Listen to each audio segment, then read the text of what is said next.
So today we can talk about the representation of rainfall data. For the representation of rainfall data, we depend on two methods. The first one is hydrograph method and the second one is mass curve method. Okay. So for representing rainfall data, we depend on two methods. One is hydrograph method and the second one is mass curve method. First one, hydrograph. Hydrograph means it is a bar graph where rainfall intensity versus time. Hydrograph means it is a bar graph where rainfall intensity versus time. And the data, all this data can be directly obtained from the automatic rain gauges or non-recording rain gauges. Okay. So for representing rainfall data, we depend on two methods. First one is hydrograph method. Hydrograph means it is a bar graph. You can see it is a bar graph where rainfall intensity versus time. And the data can be obtained directly from the rain gauges. That is about a hydrograph. Next is mass curve. Mass curve means it is a rising curve. You can see that the mass curve is a rising curve. And the steepness of the curve indicates storm. Mass curve means it is a rising curve where cumulative rainfall versus time. Mass curve means it is a rising curve where you can see that cumulative rainfall versus time. And the steepness of the curve indicates storm. Okay, so you see the figure. You can see that from A to B it is steeper. So you can say that the first storm occurs between A to B. So AB represents the first storm. But from BC you can see that the graph is horizontal. Okay. So from A to B the graph is steeper, while from B to C it is a horizontal line which represents that there is no storm. So graph is steep ആണെങ്കിൽ, if you can see steepness, it represents storm. And if it is a horizontal line, steepness illa, if it is going horizontal, then there is no storm. Okay.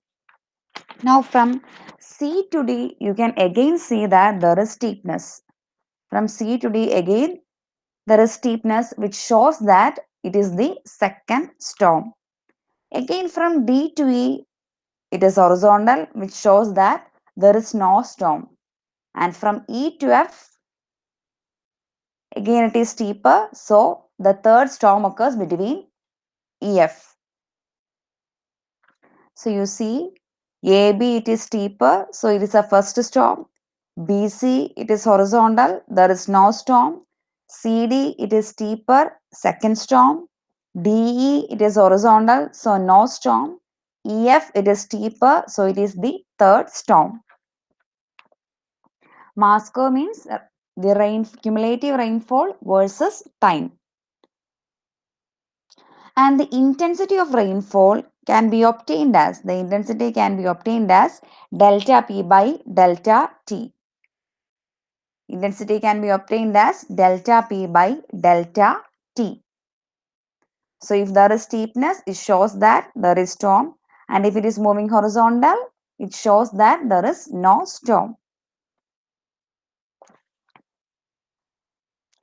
That is about the representation of rainfall data. So we depend on two methods. One is hydrograph method and the second one is mass curve method.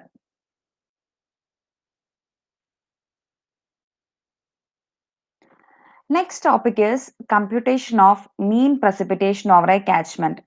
Computation of mean precipitation over a catchment.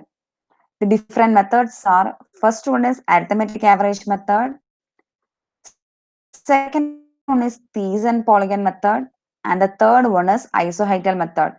So for the computation of mean precipitation or average precipitation, we depend on three methods: arithmetic average method, Thiessen Polygon method, and isohydral method. So we can today deal with arithmetic average method, and later we can deal about Thiessen Polygon method and isohedral method. Among these three methods, the most simplest one is arithmetic average method.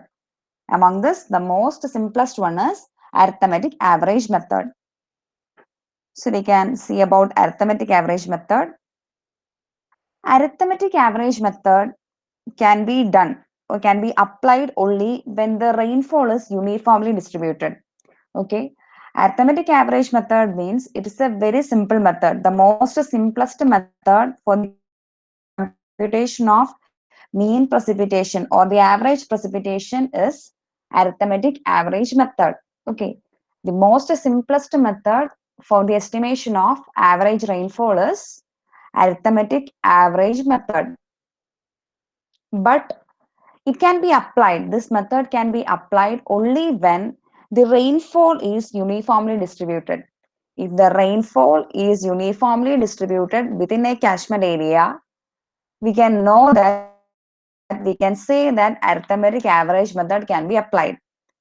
And that is, arithmetic average method can be applied only if the rainfall is uniformly distributed within the catchment area, or else we cannot apply arithmetic average method.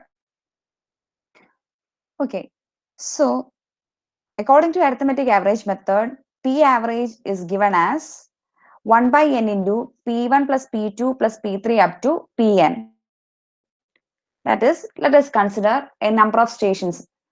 In the last class we have learned, so let us consider a number of stations 1, 2, 3 up to n. Okay, and so the precipitation occurring there will be P1, P2, P3 up to Pn. ഈ same കാര്യം ഞാൻ last ക്ലാസ്സിൽ പറഞ്ഞതാണ്. Okay, so let us consider a number of stations 1, 2, 3 up to n. So the there will be P1, P2, P3 up to Pn. Then the average precipitation can be represented as 1 by n into P1 plus P2 plus P3 up to Pn, where n is the number of rain gauge station, where n is the total number of rain gauge stations. So let's see the first example. Example 1, estimate average precipitation for the following. The stations are given 1, 2, 3, 4, 5. There are 5 number of stations. The total number of stations are 5. And the precipitation P1 is 12.6, P2 is 18.8, P3 is 14.8, P4 is 10.4, and P5 is 16.2. So the number of stations are 5. And P average can be calculated as sigma P by number of stations. So sigma P means P1 plus P2 plus P3 plus P4 plus P5 14.4 plus 16.2 divided by 5.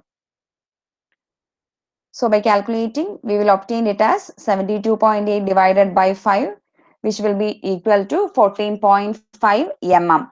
Since the precipitation given in the question is in mm, the value obtained in the answer also it will be in mm. So P average will be 14.5 mm.